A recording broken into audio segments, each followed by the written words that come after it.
मी चालली बघा घास काढायला. आता सगळं घरचं काम ते आवरलं. परवाच्या दिवशी गुरुपौर्णिमेच्या वारीवरून आलेले कपडे ती काल दिवसभर खूप पाय दुखत होते म्हणून आज आता ती कपडे ते धुवून टाकलेले आहेत आणि मी चालले घास काढायला. आमच्या इकडं तर इतकं वारं सुटलंय नाही. हे बघा ऊन तर किती पडलंय, भरपूर ऊन पडलंय बघा.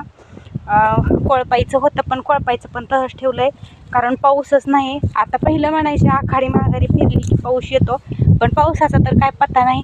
आखाडी महागारी फिरली, गुरुपौर्णिमा झाली तरी काय पाऊस नाही बघा. तुमच्याकडं पण असंच असं ना आता, कारण तर सगळीकडं तसंच आहे. पावसाचं खूप अवघड झालं आहे. पावसानं चांगलीच मोठी सुट्टी घेतली बघा. आता पावसाची गरज आहे कारण धाणं आता पाण्याला आले. तर आम्ही तर अक्षरशः स्प्रिंकलरच चालू केलं आहे कारण आता आम्ही चिबडाचं रान पेरलेलं होतं ते तर सगळं रान वाळून गेले आणि त्याच्यातच चालू आहे बघा स्प्रिंकलर.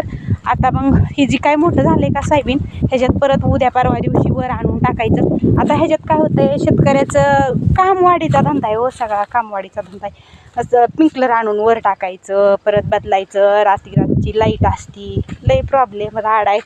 चला तर मग भेटू असंच पुढच्या मिनी ब्लॉगमध्ये. तोपर्यंत श्री गुरुदेव, बाय.